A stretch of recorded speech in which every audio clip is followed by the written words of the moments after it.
I'm just going to tell you a little bit about myself, and the reason I'm going to tell you that is because I want to give you hope, and I want to let you know that there is hope because I'm standing here today. So my childhood consists of trauma, rejection. I grew up in a very violent household with domestic violence. I would see my mum actually being raped by my dad. They had a Greek arranged marriage, and I'm just going to really fast track this. But you know, when my mum decided to leave my dad, in the Greek community, you don't leave. Once you leave, that's it. They disown you. So it was just my mum, me and my sister with the clothes on our back, and mum left that situation. And then we were homeless for probably a good 6 years and on the run from my dad. So, you know, I had a very traumatic childhood. And, you know, as you go on in life, these things just compound as we leave them. We have traumas, rejection, pain. You know, by the time I was a teenager, all I could think about every day was committing suicide. I didn't want to live. By then, I just didn't want to live anymore, and that was my life. And I kept looking for different things to make me happy. You know, every time I tried, I'm still here. So God had a plan and a purpose, but I didn't know that at the time. So I was looking for different ways to fulfill this need and this need for love and acceptance.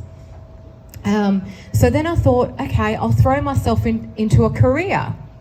So I did. So I left school really young. I was 14, and between 14 and 20, I threw myself into being really ambitious, and I thought, this is going to get me the fulfillment I need. I'm going to find validation, because you know what? We all want validation, and we all want love, you know, because that's the way actually God created us, because he wants us to have a relationship with him.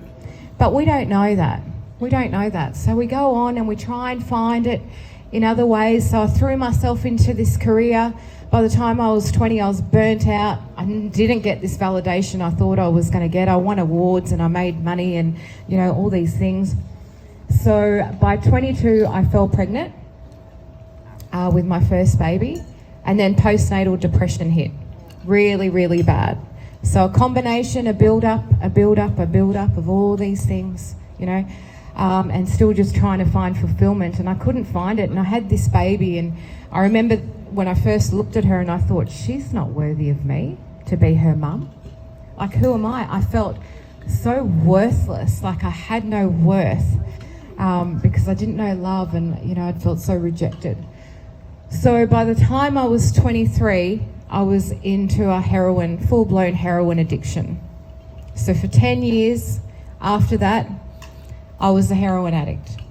And in that addiction, I experienced different things. So I was firstly a functioning addict. So I even bought a house, being a heroin user.